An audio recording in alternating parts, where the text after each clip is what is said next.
Досегашниот председател на Бугарија, Росен Плевнелиев, неговото последно телевизиско интервју како председател го искористи за да го заокружи својот познат став околу надворешната политика со Македонија. Во интервјуто вели Македонија треба да влезе во Европската унија, но не и македонизмот, бидејќи една идеологија која не само антибугарска, туку е и антидемократска.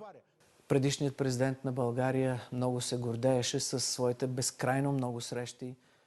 Предходниот председател на Бугарија многу се гордееше со своите бескрајно многу средби и посети на Македонија, но за возврат уште од првиот ден имаше бескрајно многу провокации за Бугарија.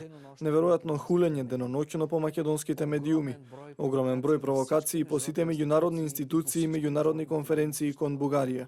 И да, јас ја сменив политиката на Бугарија кон Македонија и реков дека нема повеќе да биде романтична, туку ќе биде прагматична. Го посочив проблемот.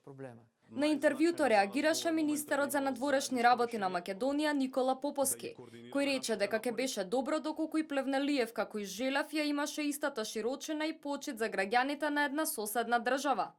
Председателот Желју Желев имаше демократско чувство и почит кон волјата на македонските граѓани. Даде недвосмислена поддршка во тешки моменти за сосед како нас. Голем човек несомнено, која заслужува сета наша почит. Тоа беа други времиња, други луѓе.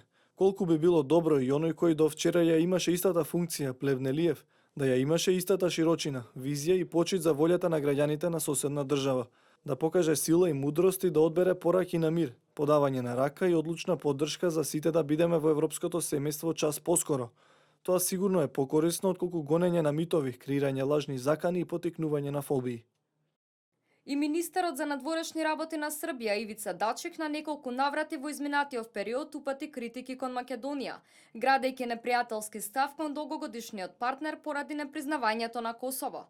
На неговите изјави реагираше МНР од каде запрашаа зошто Дачик не се пресметува со САД, Германија, Велика Британија, Франција и Италија, кога и тие земји го признаа Косово. Зошто преговараат со Европската унија каде повеќе од 80% од земјите го признаа Косово? Зошто токму сега, пред председателските избори во Србија, му текна да се конфронтира само со најмалите земји во Европа, како Македонија или Црна Гора? Дали можеби Дачич се плаши истите негови изливи на шовинизам да ги изрази кон другите 134 земји, а особено кон најголемите сили? Дефинитивно, Дачич може да најде и подостоинствен начин да им се представи на српските гласачи.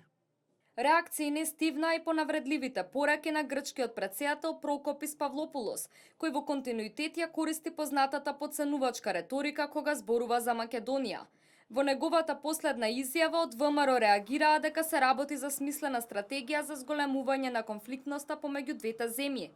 Оттаму вела дека изјавите кои наликуваат на оние од раните 90-ти години од минатиот век нема да не однесат кон решение на проблемот, туку напротив ќе навратат назад во 1991 година.